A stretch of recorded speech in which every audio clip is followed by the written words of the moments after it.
In this episode, I talk about third-party charity marketers, also known as chuggers or charity muggers, and how they are ruining the customer experience of donating.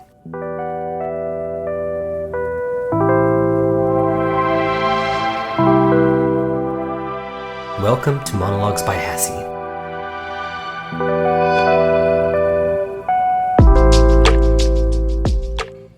My doorbell rang last December, and when I opened the door, there was a charity worker. Now, that interaction that ensued would make me think a lot about the business of giving and what motivations there are for us as customers, as well as the strategies used by charities to get donations. And to be very clear, when I say charity worker, I don't actually mean somebody who was employed by the charity or who was volunteering for the charity. I'm actually talking about a special class of third-party marketer who represents the charity. And if you're from a country like Australia or the United Kingdom, I think this might also be common in the United States, but there is a breed of third-party marketing company which pays its employees, who sometimes they're not even employees, they're contractors, to go out and sell subscriptions for a charity. So it is a recurring monthly donation towards a particular charity or cause.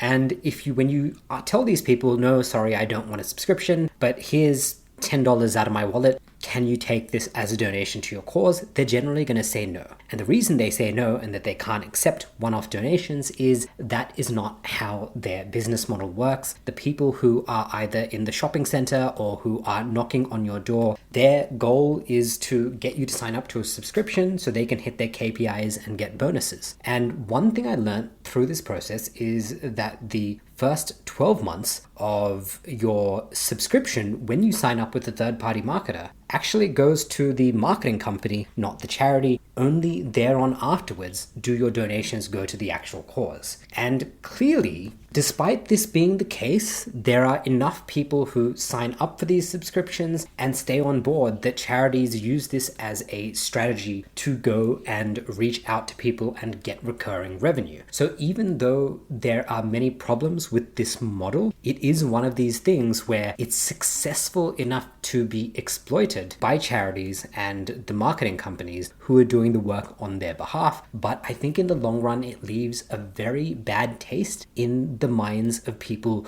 who do want to donate, who do want to give to charity, because it changes the business, it changes the economics of charity, and that's what I'm going to talk about in this episode. So my doorbell rang, and when I opened the door, there's a third-party marketer representing a charity. I won't say the charity's name because I'm sure they're out there doing good work, and this interaction did leave a bad taste in my mouth. Nonetheless, I opened the door, there's somebody standing here, and I said, okay, I'll let you go through your spiel. And so he started off with something very dark, a very dark statement. Children are being sex trafficked in this part of the world. This is what I'm out here for. And chances are that probably wasn't even the case. It was a very good emotional grasp. Now, a big part of me is empathetic to people who do jobs such as promotions, door-to-door sales, standing in the street. And the reason that my empathy has kind of gone up for these roles is I did that myself in 2024, where I stood in costume, in a Squid Games costume, on George Street, Sydney CBD, selling a product or promoting a product that I was developing. And as part of that process, I got rejected so many times, and I also made a sale. And in spite of the high of getting a sale, I had to go through a lot of rejection, and I know what it's like. Therefore, I was feeling particularly empathetic. So I let this person talk. And I told them many times over the conversation, hey, this isn't how I like to donate. I actually donate to charity every month. I have a $100 budget, and I pick different charities every month, depending on what people in my network are supporting themselves. And when I mentioned this, and I also mentioned the fact that I'd done something similar, I told the guy, look, good on you for getting out here. Good on you for persisting through all the rejections. But I prefer to donate, do one-off donations every month because I don't like to donate to any one charity. And upon saying this, we had a good rapport, we had a good chat. He was working through my no's. So every time I said no, he would work. And we got to the point where it was, oh, well, you donate $100 every month. Would you be okay with doing $100 over 2 months? So donate $50 every 2 months. $50 every month, and then at the end of 2 months, would you cancel? And I said, you know what, I donate $100 every month. I haven't donated yet for December. Sure, help this guy out. And so I did it. I signed up to the charity that he was representing, and done. We closed the door. But one thing I realized is as soon as that payment went through, the email was wrong. And I was like, bloody hell, I'm going to have to call the charity to get my email corrected, because he typed it in such a rush that I'm not going to get my receipt so I can put this on my tax return in 2025. And that also led to me thinking that, hey, normally when I donate to charity, I donate to a cause. But in this case, I actually donated because I was feeling pity on this guy and wanted to help him reach his KPI, because I did bring up that, hey, I know you're working for a marketing company. We had a discussion about his job, and it was more to support the guy. But I said, I don't actually care. So like it hit me as soon as I saw the fact that the receipt hadn't come to my email and it had gone somewhere else, and I was going to have to do admin work, that, hey, I actually don't care if this guy hits his KPI or not. I only like to donate to good causes. And then I later on had a conversation with a friend who knew a bit more about the world, and they're the ones who told me that generally for the first year of a subscription through a third-party marketing company, the charity will not see a single dollar. So for the first 12 months of your donations, all of that money goes to the third-party marketing company. And as I said, clearly there's a payoff. People stay for long enough that it's worthwhile for the charities to use these tactics. But that really got me thinking about the whole process of the sale. So yes, he was able to turn my nose from a yes, but now I wasn't saying no to a subscription to a charity. I was saying yes to helping somebody who wanted to game the system. He wanted me to donate for the minimum amount of time so he could reach his KPI. None of that money would have gone to the charity. He would have had his bonus, and then I would have quit. So the charity, the actual cause, would not have benefited. And if I look at this interaction, it wasn't a good interaction, because as soon as I donated, I didn't actually feel good. I actually felt bad. It's almost like the opposite of, people say altruism doesn't exist. So altruism is the idea that you can give selflessly without any motivation for yourself. And there's a philosophical debate which we won't get into, but I generally fall of the opinion that even if I give without any reward for myself, the fact that I feel good about it means that it's not altruistic. And yeah, we can get into an argument on that, but let's just go with that for the time being. I didn't even feel good about myself in that interaction, because I realized very quickly that, hey, this money is not going to go to the charity. I went from talking about a charity to helping this person with their KPIs, and I didn't really get dopamine. It was the opposite. It was almost like a bad feeling. This is really just helping somebody hit their KPIs and get commission. It had nothing to do with the cause. So I left feeling very bad. I also knew that normally when I donate, I don't have to go through the admin of trying to correct my email address. So that donation actually costed me more work, because I was going to have to cancel. Whether that was going to be immediately or within 2 months, that was the case, that there's going to be more administrative work for me. And so I actually called the next business day. I canceled that subscription. I let them know about the interaction with that person. I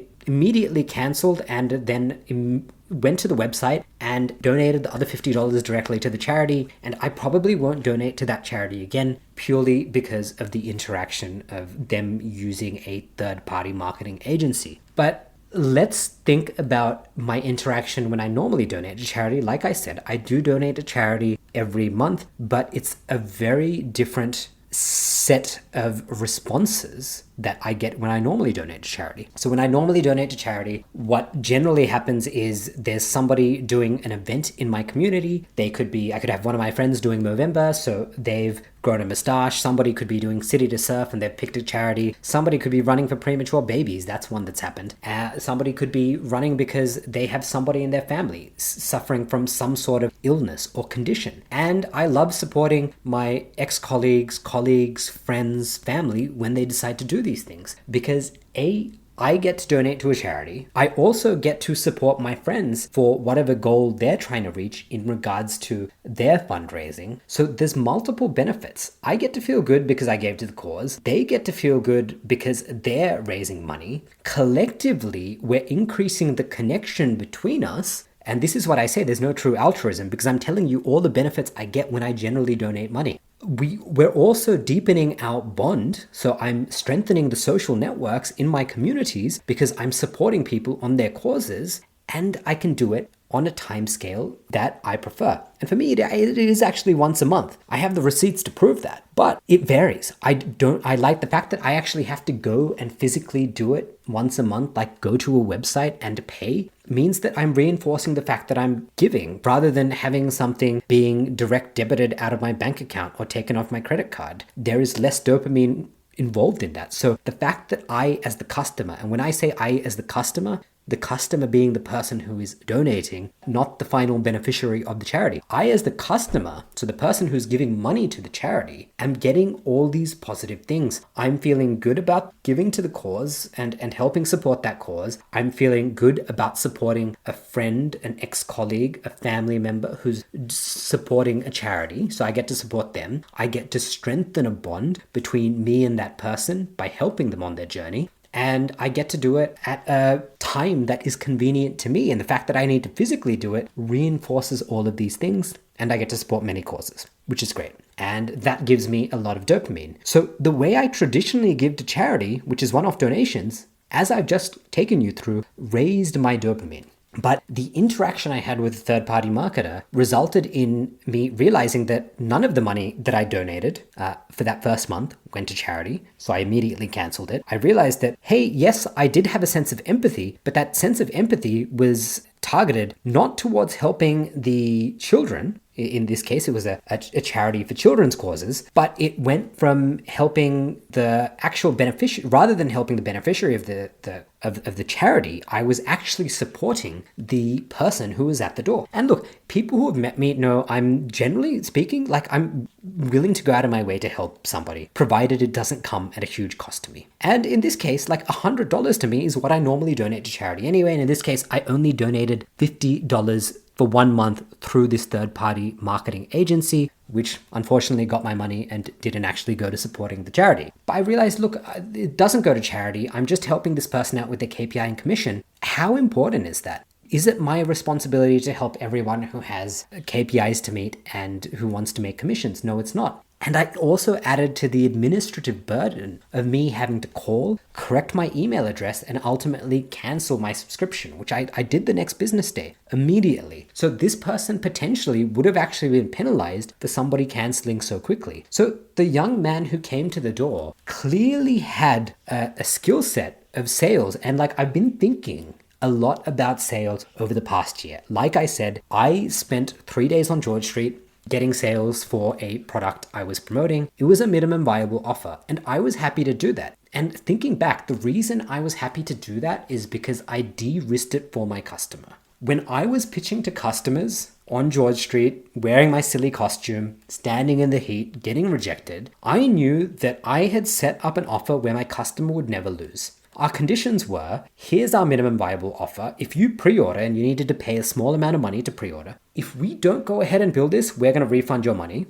If we do go ahead and build this product because we have enough demand, we're going to charge you the full amount. But if you're still not happy, we're going to refund your money. So I knew I de-risked it for the customer. I was thinking about the customer first. And for me, it was, hey, I'm going to provide this service to the customer, which was actually a beauty, a color analysis tool done digitally. I did not feel bad about being out on the street selling because I knew that I was trying to help, genuinely trying to help the person at the end of the line. But in this case, and when I look back at that interaction, this was not about helping the charity. This was about helping that individual. He knew how the KPIs worked. He knew how the income worked. I was simply helping him hit his KPIs. It had nothing to do with the actual charity or the cause he was representing. So it did leave a very bad taste in my mouth. It is also not good for the charity in the long run. Now, as I said at the start of this episode, the reason that charities clearly use the strategy of having these third-party marketers, and there's actually a name for them. They're called Chuggers. Chuggers means charity muggers. And that's because they're always trying to stand in your face and approach you. And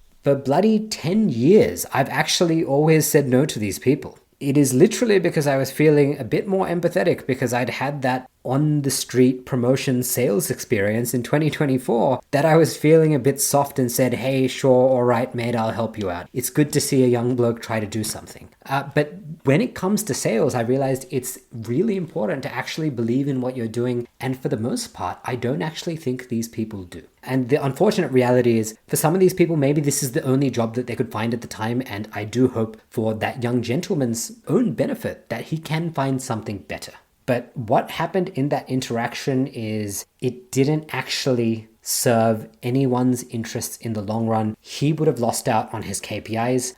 There would have been a complaint lodged against the marketing company, because when I spoke to the actual charity to cancel, and I was speaking to an actual paid charity worker, not the marketing company, I did let them know about my experience. So when we think about how Western charities are using chuggers or third-party marketers, you really need to ask, are they jeopardizing their long-term base? Because now they're making people very adverse to interacting and donating to those charities, because people are getting irritated.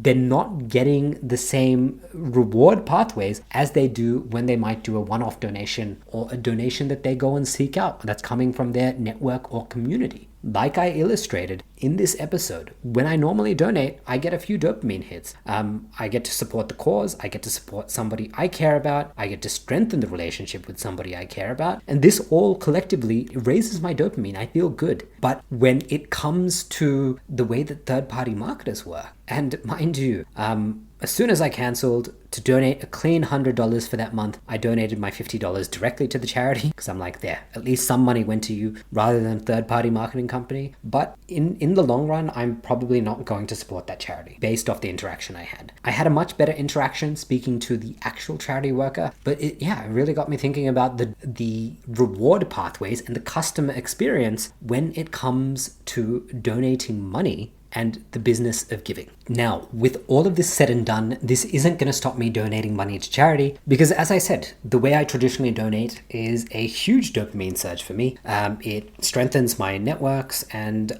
it helps me support people who are doing things in my community. And so that is this episode here, a few thoughts I think on the model that some charities are taking, and why I think it's really going to harm them in the long run, because more and more people are going to be aware of how these third-party marketers work. And an interesting idea that I saw is that when somebody is soliciting on behalf of a charity, they should have a tag, like a big name tag, almost like a nutritional label, which outlines, are they a volunteer, are they a direct employee of the charity, and if they're not a direct employee of the charity, how the commission structure works. Are the first 12 months of your donations not even going to go to that cause? And are you going to run in people who only care about hitting their KPIs and not actually you helping that charity? So I'm going to end this episode there, and to all of you listening to this, I wish you great success on all your endeavors.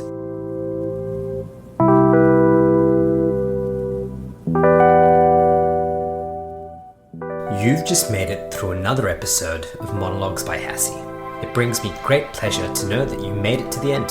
To listen to more episodes, subscribe on your favorite podcast app or visit monologuesbyhassie.com. Thanks for swinging by.